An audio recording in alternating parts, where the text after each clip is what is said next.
vamos a orar por estas cosas maravillosas que están ocurriendo en la iglesia y porque el Señor nos hable hoy. En medio de nuestras necesidades, que el Señor también las atienda. Oremos. Señor nuestro, gracias por tiempos como el que vamos a tener en 8 días, te lo entregamos, de compañerismo, de evangelismo, Señor, de oración. Qué bueno ver la iglesia unida cumpliendo la misión que tú nos das. Gracias por ello. Gracias por las personas que hoy públicamente te reconocen como Señor y Salvador por medio de su bautismo. Sígueles afirmando, sígueles bendiciendo, que tienen todavía mucho camino, sobre todo estos tan jóvenes por delante. ¡Qué alegría! Guárdales. Gracias por sus familias, aquellos que han cuidado de ellos, discipulando. Gracias por cada uno de ellos. Señor, te pedimos que hoy nos hables, que hoy nos muestres un poco más claramente de las verdades de tu palabra. Señor, en medio de tantas necesidades te rogamos que tú las atiendas, cada uno tal vez diferente. Rogamos que tú las atiendas y que nos des la esperanza de una vida resucitada y de una venida tuya. En tu nombre oramos, dándote gracias. Amén. Estamos ya en medio de una serie donde el credo apostólico ha sido nuestra guía, porque estamos tratando de revisar las verdades fundamentales de nuestra fe. Nunca antes en la historia de la humanidad del cristianismo, en medio de tanta confusión y comunicación, necesita saber qué es lo fundamental con respecto a la fe cristiana. Y hemos tratado de repasar los principios con la guía del credo apostólico. Sabemos que no es la Biblia, pero fue tomado de la Biblia, fue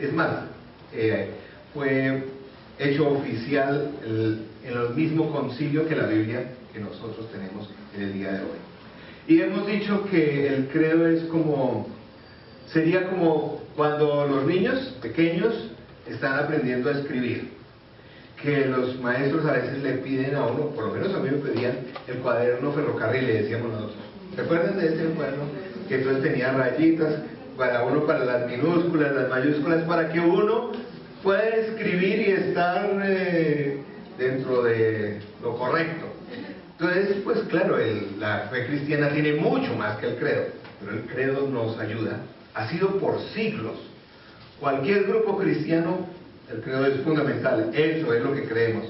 También creo que necesitamos entender, comunicarnos más dentro de la variedad de grupos cristianos, entendiendo que hay diferencias, pero también reconociendo que es lo fundamental. Y entonces hemos dicho algunas cosas del credo, por ejemplo, que fue establecido en el año 325 en Nicea, por eso se llama Nicea, aunque terminó siendo proclamado en Constantinopla en el 385. Vemos que obviamente la parte central del credo es el Señor Jesús. Vimos en los primeros 2 sermones acerca del Padre, pero ya hemos visto 2 acerca del Hijo, porque el centro, si ustedes se acuerdan del credo, la mayor parte de las frases están dedicadas a la obra de Jesús. Y hemos visto, en primer lugar, ya hablamos de la divinidad de Jesús, hace 15 días. Jesús en relación con el Padre, porque Él es Dios. También hace 8 días veíamos Jesús en su humanidad. ¿Quién es Jesús? También humano, encarnado, y qué relación tiene con la humanidad. Eso fue hace 8 días. Nos ponemos poner al día si podemos repasar nuestros sermones en la página web. Hoy vamos a ver qué significa Jesús con respecto a nuestra esperanza futura. El resto del credo con respecto a Jesús habla de esa esperanza. Hay 3 preguntas fundamentales que el ser humano se hace. Se ha hecho por la historia, y en el día de hoy también.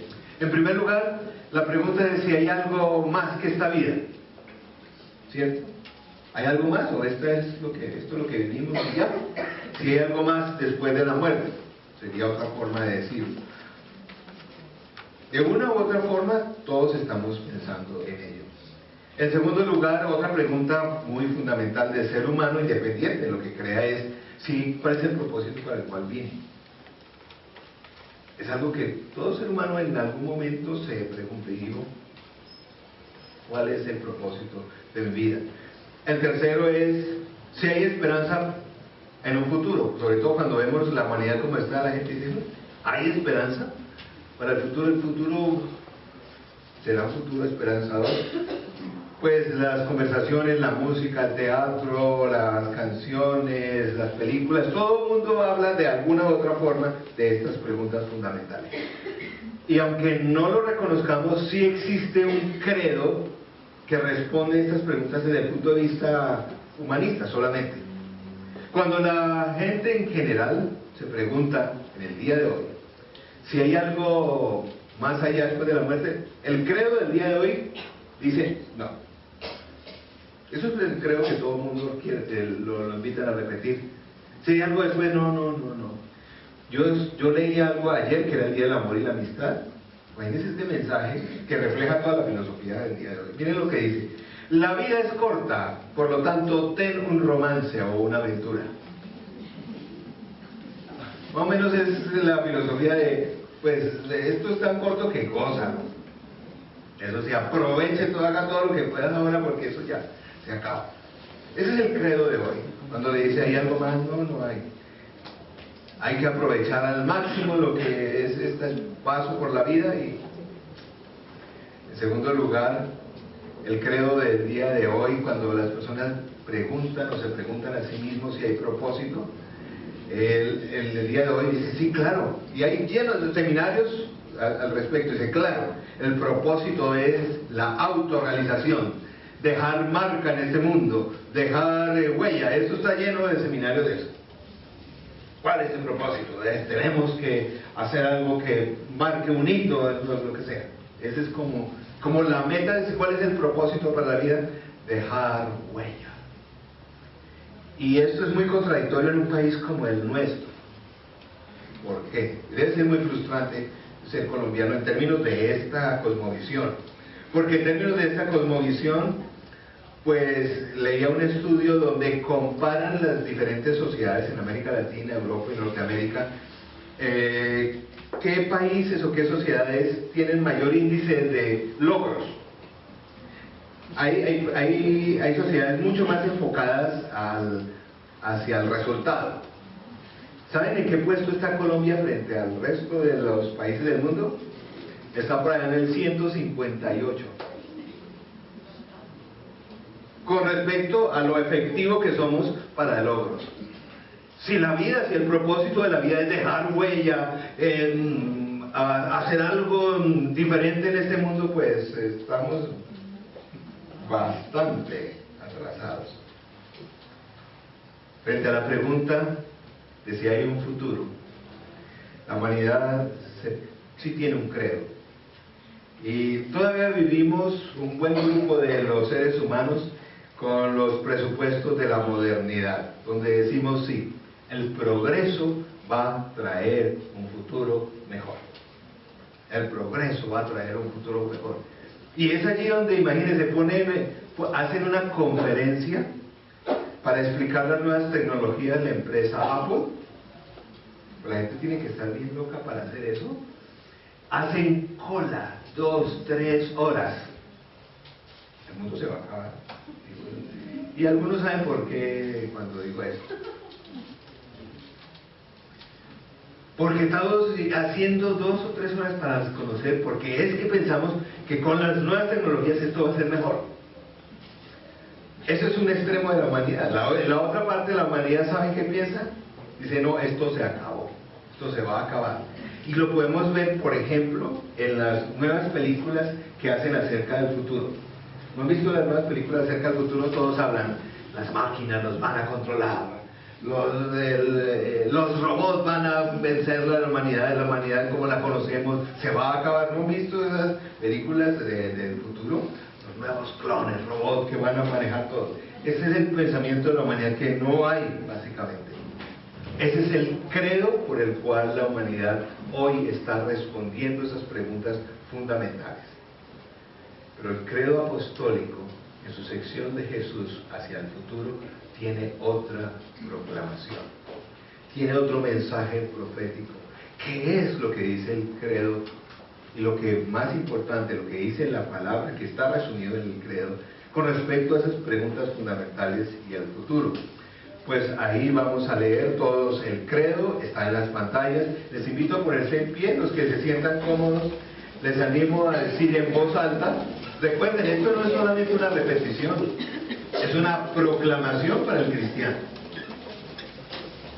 El credo apostólico está en las pantallas, dice así: nosotros creemos en un solo Dios, Padre Todopoderoso, Creador del cielo y de la tierra, de todo lo visible y lo invisible.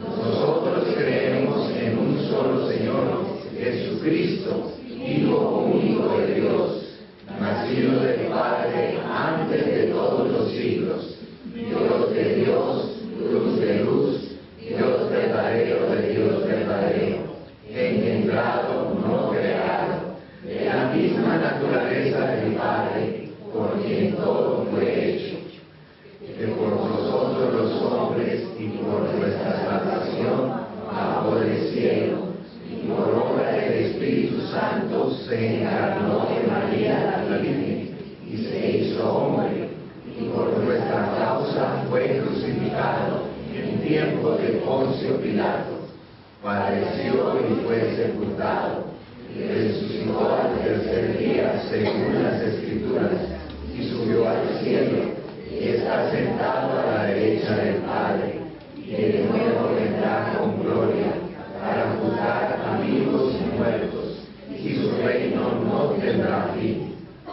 Nosotros creemos en el Espíritu Santo, Señor y dador de vida, que procede del Padre y del Hijo, que con el Padre y el Hijo recibe una misma adoración y gloria, y que habló por los profetas.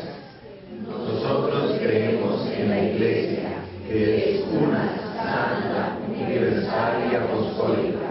Confesamos que hay un solo bautismo para el perdón de los pecados.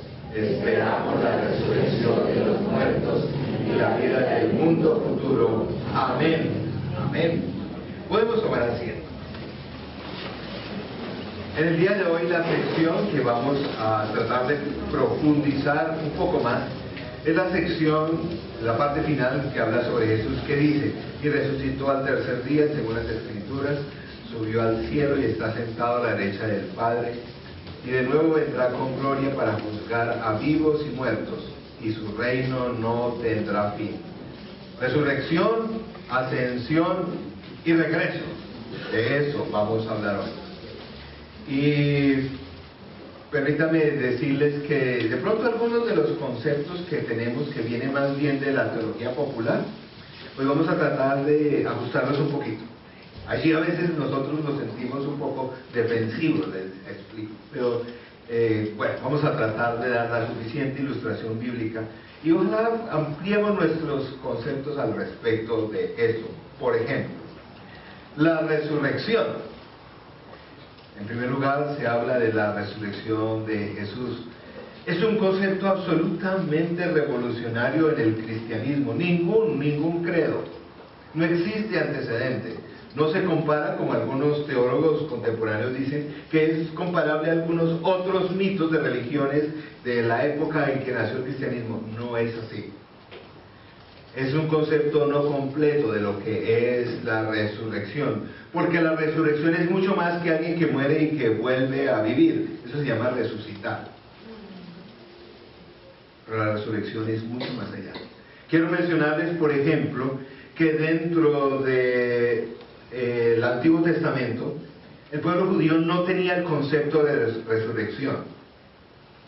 Eso es uno de los ajustes que tenemos a veces que hacer. No, los judíos no tienen en el día un concepto.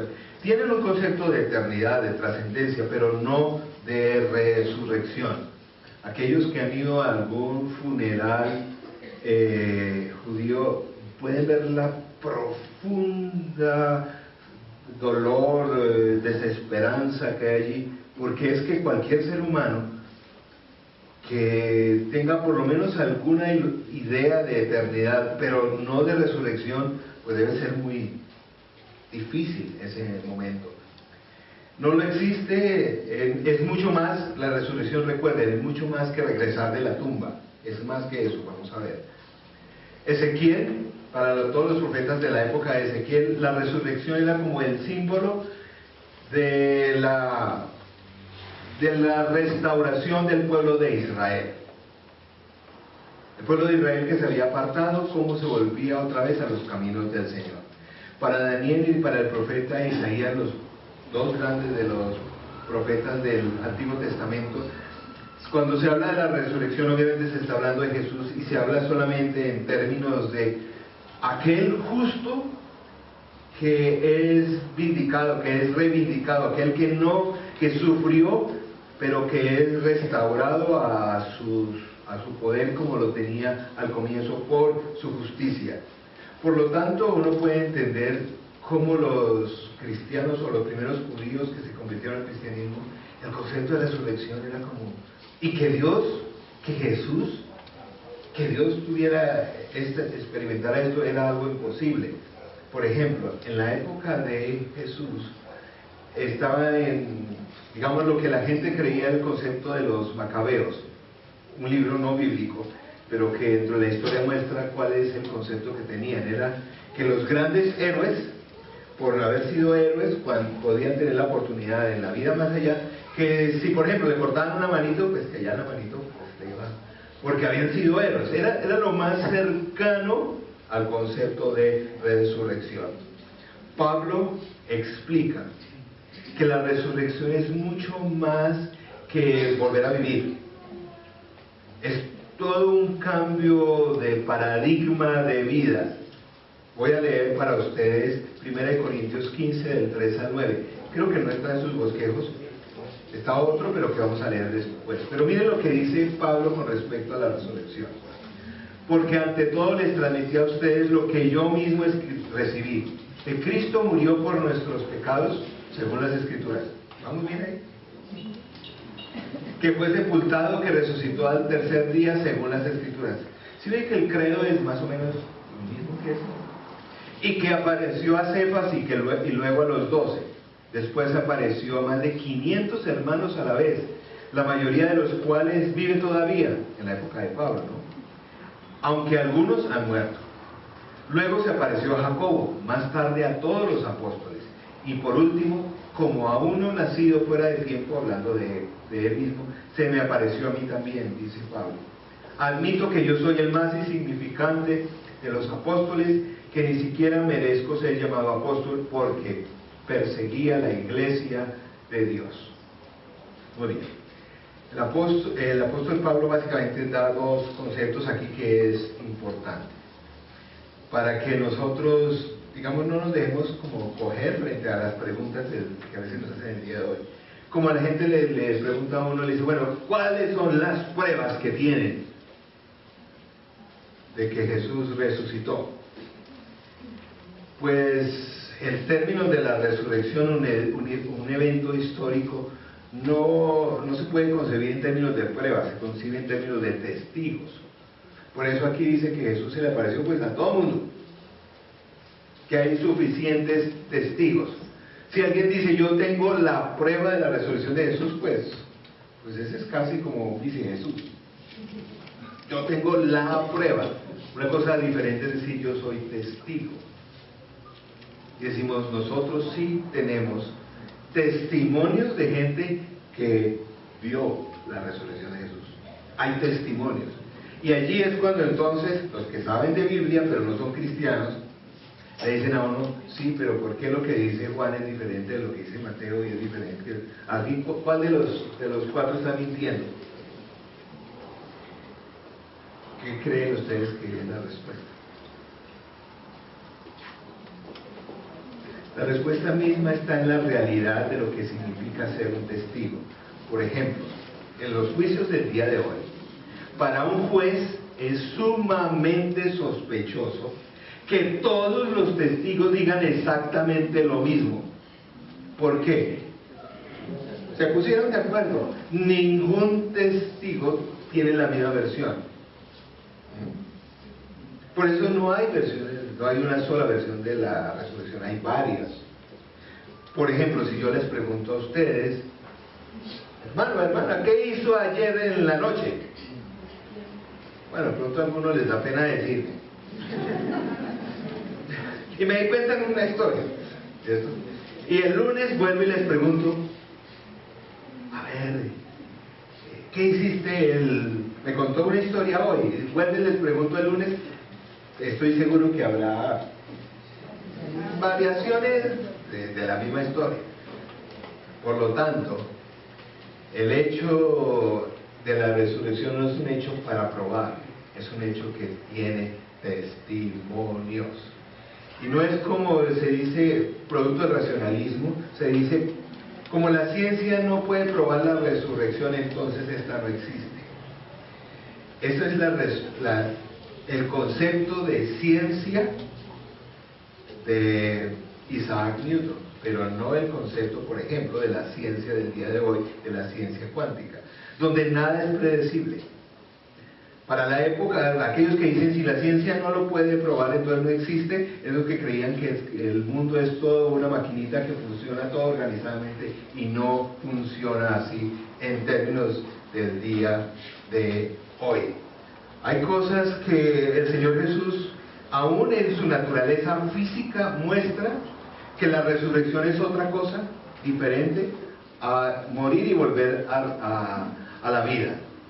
¿Por qué? Por ejemplo, ¿cómo se mostró Jesús ante las personas cuando resucitó?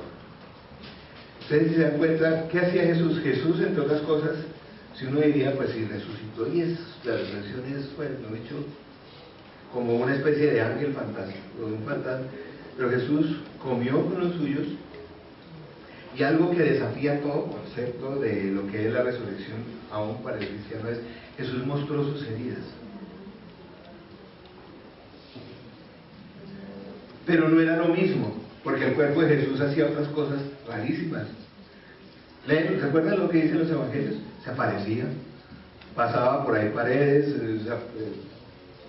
entonces como que sí es algo de la vida que tenemos, pero es algo nuevo que también se adquiere con la resurrección. Para allá vamos en lo que el apóstol Pablo, miren lo que dice, la resurrección es, ahí está donde quiero ir. La resurrección es mucho más allá que volver a la vida. Cambia toda nuestra relación con Dios, con el otro y con el mundo. Miren lo que dice el apóstol Pablo, 1 Corintios 15, del 13 al 19. Si no hay resurrección, entonces ni siquiera Cristo ha resucitado. Y si Cristo no ha resucitado, nuestra predicación no sirve de nada, como tampoco la fe de ustedes. Tiene fe. Aún más, resultaríamos falsos testigos de Dios por haber testificado que Dios resucitó a Cristo, lo cual no había sucedido, si en verdad los muertos no resucitan. Pero si los muertos no resucitan, tampoco Cristo ha resucitado. Y si Cristo no ha resucitado, ¿qué dice? La fe de ustedes es ilusoria y ¿qué? Todavía están en sus pecados. Fíjense. La resurrección es más que volver a la vida, cambia nuestra relación con Dios en términos del pecado. Es decir, por causa de la resurrección es posible que tus pecados y mis pecados sean perdonados. No es solamente, la resurrección no es un evento físico que murió y nació, no, cambia la forma en que nosotros nos relacionamos con Dios. Es decir, la resurrección es el evento cósmico que le dice al ser humano que sí hay algo después de la vida, de la muerte, pero es en el resucitado, es una vida diferente. Es una vida diferente. Sí hay algo más, porque creo que como cristianos a veces nos quedamos en, sí, yo estoy seguro que hay algo más. No, pero es que es un más diferente. Ya, imagínense la bendición que será no tener que luchar con el pecado. Qué habrá algo diferente. Nuestra relación con los otros, imagínense, de perfecta comunicación con el otro. ¿Tú logras comunicación con el otro? ¿Perfecta? No, ¿cierto? Como me decía una señora, así muere y vuelvan a hacer nada, con mi marido no lo entiendo. Vuelvan a hacer 3 veces. Y tiene razón, porque es que resurrección es más que eso. Cambiará la misma naturaleza de comunicación. Por lo tanto, cuando el mundo dice, ¿será que hay algo después de la muerte? Sí, hay una vida, y una vida transformada, diferente, como ninguna otra. Por eso los términos relacionados con la resurrección son términos descriptivos. La esperanza del cristiano en la resurrección es mucho más que una vida y que algún día muramos y que otra vez vamos a resucitar, sino que vamos a ser transformados. Por eso, creo que a veces nosotros nos aferramos mucho a esta vida. Y en parte es porque no hemos entendido que la otra es mejor. Con razón el apóstol Pablo dice, pues para mí mejor si me voy ya, porque la vida que me espera es mejor. Por eso la esperanza del cristiano, aún frente al evento de la muerte, es muy, muy diferente. Muy diferente, porque no es solo que algún día otra vez, pues por eso es que uno se hace preguntas, las personas me hacen preguntas, sobre todo la señora dice, una señora me decía muy gráficamente, pastor, y cuando uno resucita, vuelve y resucita con las mismas estrías, le pareció, no sé. En términos de la resurrección, no.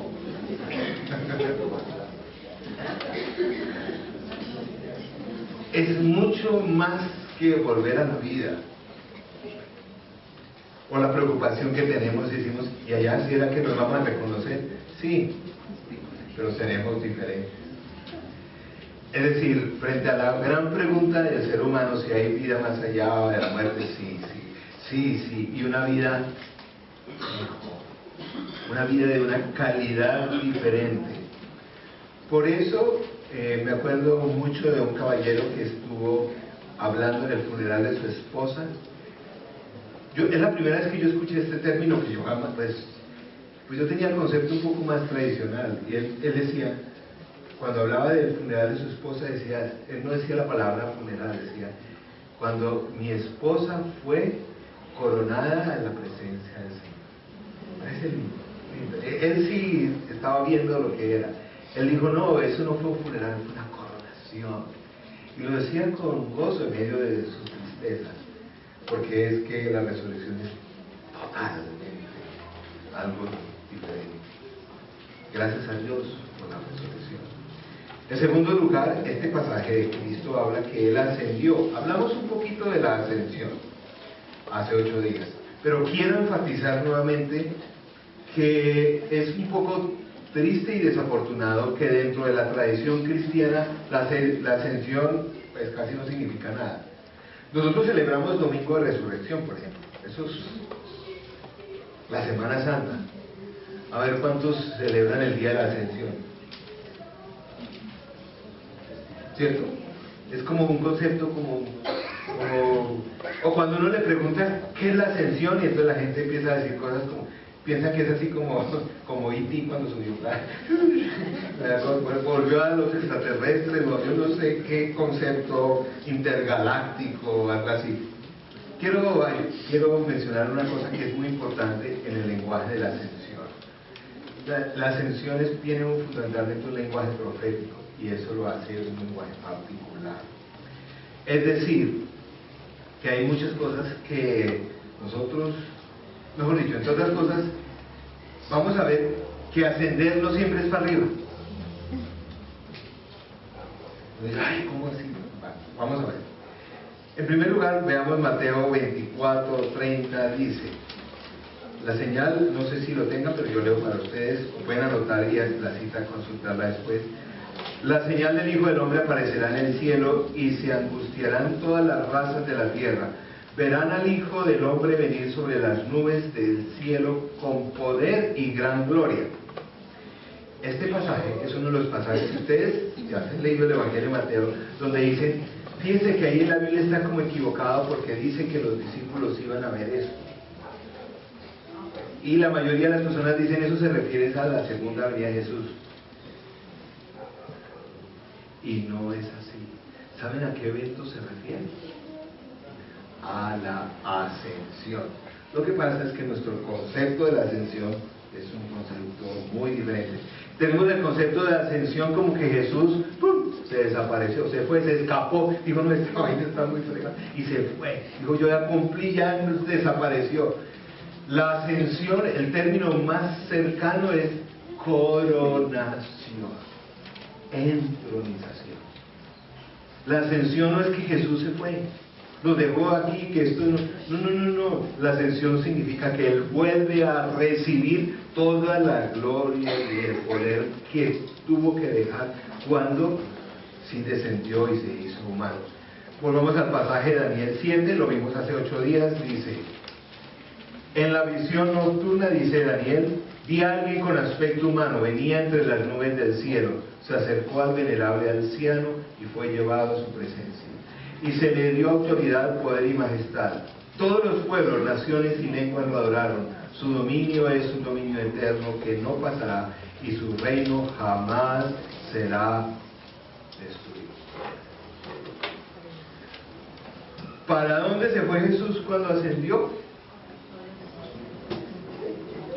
Vamos a ver qué dice el apóstol Pablo, Efesios 4, versículos 9 al 10. Ese sí lo tiene usted. Dice, ¿qué quiere decir esto de que ascendió, sino que también descendió a las partes bajas, o sea, a la tierra? ¿Sí ve que uno asciende para abajo también?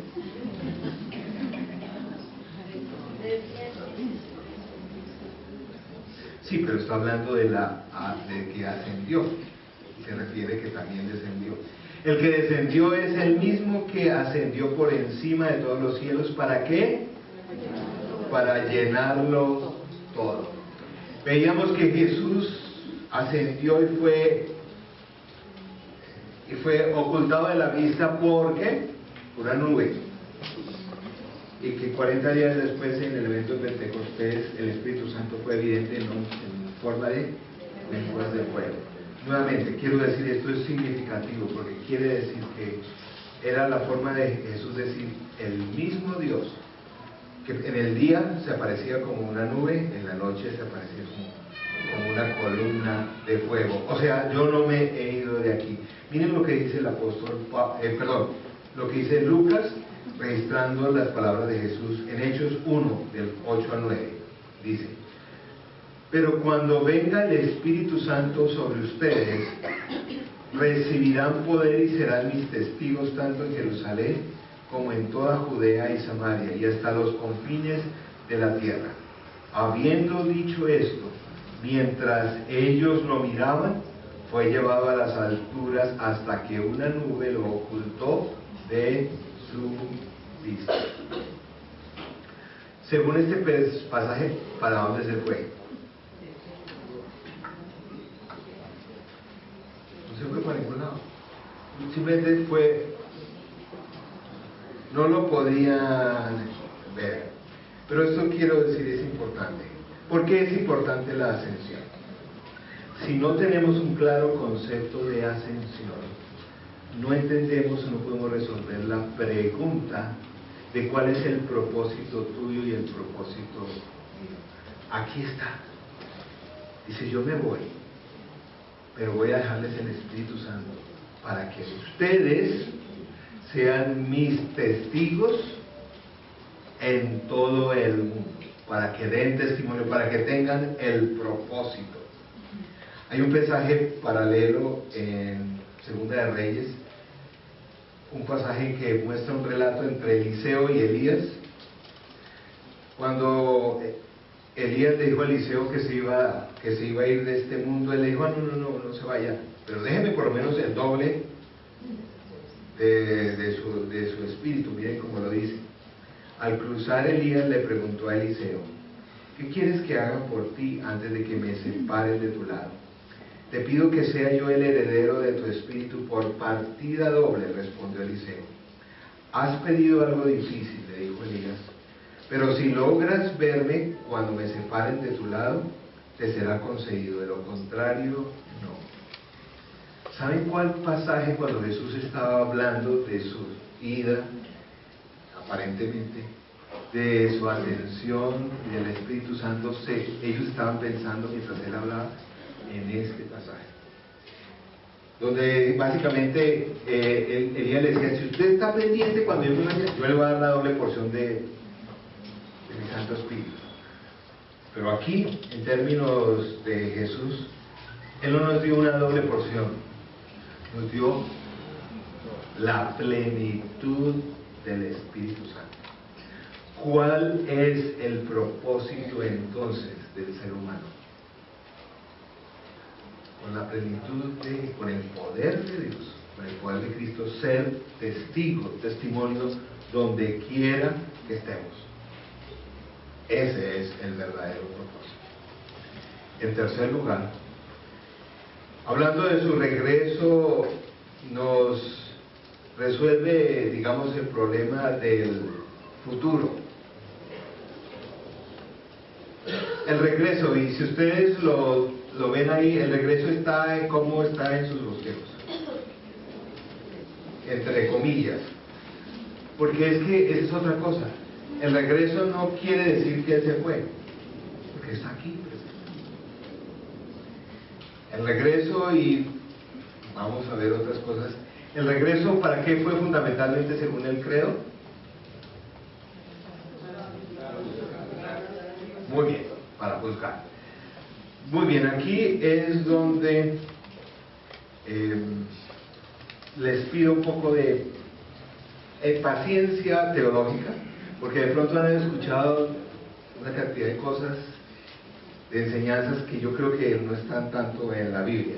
Por ejemplo, todo el sentido de, cuando habla uno del futuro en la Biblia, Apocalipsis y todo eso, la mayoría de las personas hablan en términos de código. Cuando yo enseño la clase de Apocalipsis, todos están esperando que les muestre cuál es el código secreto. Todos dicen. Entonces dicen, por ejemplo, entonces llega y me dicen, pastor, dígame entonces, ¿cuál es la bestia? No es como si una señora en la clase dice, mi marido. No. Pues además del marido. Pues ¿cierto? No, que ¿cuál es? Y entonces empiezan a hablar, no, ¿sí ven lo que está pasando ahora en el Medio Oriente? Toda la lucha en Siria, eso está en la Biblia. Y eso hacen una serie de cálculos.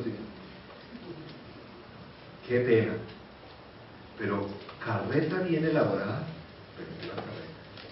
La Biblia se muestra frente a todas las religiones de aquella época, se llamaba la religión del misterio, totalmente anticódigo. No existe ninguna cosa secreta clave para saber qué es los eventos del futuro. No pierdas el tiempo en eso. No existe todo ese tipo de cosas. No, sí, de eso que está pasando. Pues bueno, la vez que lo han llamado ahora está Maduro, de Chávez, bueno, una cantidad de cosas, Hitler, Diomiciano, al fin cuál. Porque es que la Biblia no habla en términos de código. Mire, si entienden eso, y bueno, entendieron todo el lenguaje profético. La Biblia habla en términos de símbolos. Es decir, cuando hay un símbolo, puede ser, entre otras palabras, que puede haber varias bestias, su marido y muchos otros. Puede ser. Es un tipo de esquema de gobierno autoritario que abusa de su poder para subyugar al pueblo del Señor. Claro, vendrá un día antes de su regreso que será el último. Pero habla en términos de símbolos, no de códigos. Una señora me dice, sí, pero es que yo leí los 20 libros del pastor tal, que después pierdo tiempo, porque la Biblia no habla en términos así. Y entre otras cosas, uno de esos grandes mitos es lo que algunos llaman el rapto. Pero que está en la Biblia, sí, pero no sé si es lo que creemos que es. Primero en Tesalonicenses 4, 16 al 19 dice, el Señor mismo descenderá del cielo con voz de mando, con voz de arcángel y con trompeta de Dios, y los muertos en Cristo resucitarán primero. Luego los que estemos vivos, los que hayamos quedado, seremos arrebatados junto con ellos en las nubes para encontrarnos con el Señor en el aire, y así estaremos con el Señor para siempre. Esto del rapto para mí es la forma en que nosotros queremos pasarnos por la faja algo que no nos gusta como cristianos, es la palabra juicio. Nosotros hemos entendido mal la obra de Cristo. La obra de Cristo no es una amnistía. Para haber justicia tiene que haber juicio. Eso hay que enseñárselo a los legisladores de nuestro país. Para haber justicia tiene que haber juicio. Sin juicio no hay justicia, sin justicia no hay juicio. Se necesita. No es como, a nosotros nos hemos hecho la imagen de que cuando aceptamos al Señor, entonces como dicen, y cuando llegamos al cielo, entonces si tenemos a Jesús, dice, tranquilo, sigue para adelante, hágale, de una, ¿no? No, pero tengo estos pecados, no, deje así mismo, hágale. No, hasta donde yo sé, la Biblia dice, es necesario morir una vez y después, ¿qué viene? El juicio, no dice después viene, sí viene la vida eterna, todo eso, pero es necesario el juicio. Lo que pasa es que vemos los términos de juicios injustos, como los que todos conocemos, o los juicios que yo veo como estilo estrella de rock. Usted no ha visto los juicios como Metallica cuando hablan del infierno y con eso que cada vez dicen se van para el infierno y se van a sacar. No, es un concepto de juicio totalmente diferente, pero es necesario que seamos juzgados para ser declarados libres. Por lo tanto, la iglesia se ha comido el cuento y dice, no, vaya, cuando vayamos a ser arrebatados, pues esto se va a acabar y nosotros estamos por allá en el cielo, felices. No va a ocurrir así. Y algunos dirán, sí, pero Mateo dice que llegará ese día cuando el uno estará sembrando y el otro al lado, y el uno será quitado y el otro quitado al lado. ¿Se acuerdan de ese pasaje? ¿Saben cuándo ocurrió eso? Ha ocurrido varias veces, pero ¿cuándo ocurrió después de esto? Con la destrucción de Jerusalén en el año 85, cuando llegaron los bárbaros. Eso ocurrió. A un miembro de la familia sigue ocurriendo, lo asesinaban, el otro quedaba vivo, el otro lo secuestraban. Eso fue lo que ocurrió. No se refiere a ese día que, pues, porque tenemos la idea de nosotros del juicio o que vamos a escapar juicio al estilo de las películas. ¿Usted no ha visto las películas? Donde hay una que es tenebrosa, que el piloto de un avión llega y entonces viene el momento de la avenida y ¡pum!, se desaparece el piloto del avión. Y lo que más piedra me da es que en esa película muestran al pastor de la iglesia y se queda ahí. No, mentira. Como no es bíblico, eso no es válido. No ocurre eso. No, pues, es necesario el juicio. Pablo, como romano, lo sabía muy bien, por eso todos Romanos habla de eso. Es necesario que alguien te declare, sí, vamos ante el Señor con nuestros pecados, sí, pero el creyente lleva un certificado diferente del no creyente. Sí, pero Cristo hace posible que Dios me declare justo. No es que se haga el loco de nuestros pecados. Por la obra de Cristo somos declarados justos. Y es necesario el juicio. Sin juicio y sin arrepentimiento no hay libertad de los pecados. Por lo tanto, esa segunda venida es una segunda venida para juicio. Pero ahí sí vendrá la verdadera rehabilitación. De hecho nos pasa, ¿cierto? Nosotros tenemos a Jesús en el corazón, la mayoría aquí, pero todavía tenemos problemas de rehabilitación. Pero cuando Él venga a juzgar, ay, completamente perfectos en la presencia del Señor. Por lo tanto, en esta porción del credo se resuelven las principales inquietudes del ser humano. ¿Hay algo más allá? Después de la muerte, sí. La resurrección. Eso es volver a vivir. Es mucho más que volver a vivir. Es una vida con una calidad totalmente diferente, donde nos relacionaremos unos a otros de una forma diferente y con Dios diferente. Es una vida resucitada. ¿Qué propósito tendremos en esta vida? Por algo el Señor ascendió. Resuelve el segundo problema. Él ascendió para decir, mire, para enviarles el Espíritu Santo para que tú y yo extendamos su reino y seamos testigos ante todo el mundo de quién es. Por lo tanto, sí tenemos el propósito. Nuestro propósito no es, como algunos dicen, dejar huella, lograr el éxito. Nuestro propósito es cumplir el plan del Señor. Y ante la pregunta de qué pensamos del futuro, los cristianos nos preguntan, ¿usted es optimista o pesimista con respecto, aclaro directamente, con respecto al referéndum?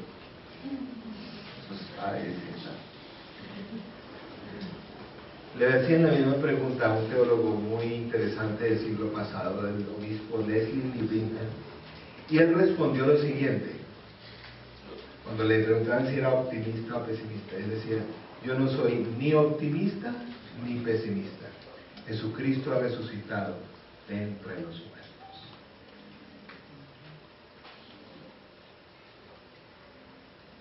Ni optimistas ni pesimistas. Jesucristo ha resucitado.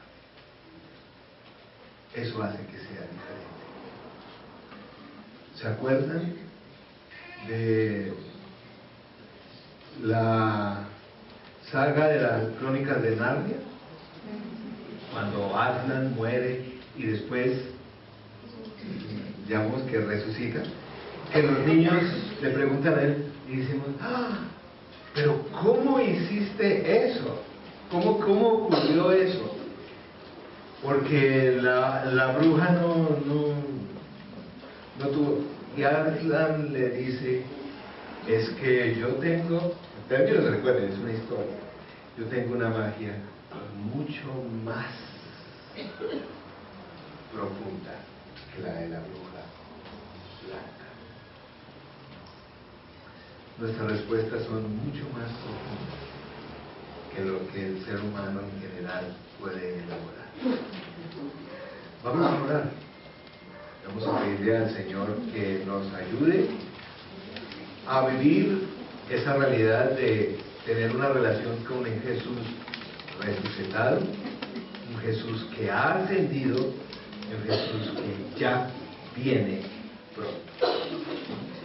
Vamos a orar. Señor nuestro, gracias por tu palabra, porque la obra tuya en este mundo no terminó en la cruz. La obra completa tuya incluye la encarnación, la cruz, pero también la resurrección, la ascensión y tu venida, en términos de lo que dice tu palabra. Señor, gracias porque tu palabra dice que en la resurrección no solamente esperamos más que volver a la vida, sino una calidad de vida diferente. Gracias por eso. Gracias que eso nos permite no aferrarnos a este mundo, sino a la esperanza de esa eternidad. Señor, gracias porque tú ascendiste para volver a tu trono, para seguir gobernando, y nos has dado la tarea de ser testigos. Señor, perdón porque a veces dejamos a un lado esa tarea. Buscamos el propósito que el mundo quiere imponernos. Dejamos a un lado la tarea de ser testigos tuyos. Pedimos que este año nos des el gozo a cada uno de poder testificar a una persona de que eres el Dios vivo, resucitado, que vive, que viene pronto. Señor, gracias porque tú regresas a juzgar, pero en ese juicio no hay temor, porque por la obra tuya en la cruz, nuestra salvación está garantizada, Señor. Gracias por eso. Permítenos vivir frente a esas realidades. En tu nombre oramos. Amén.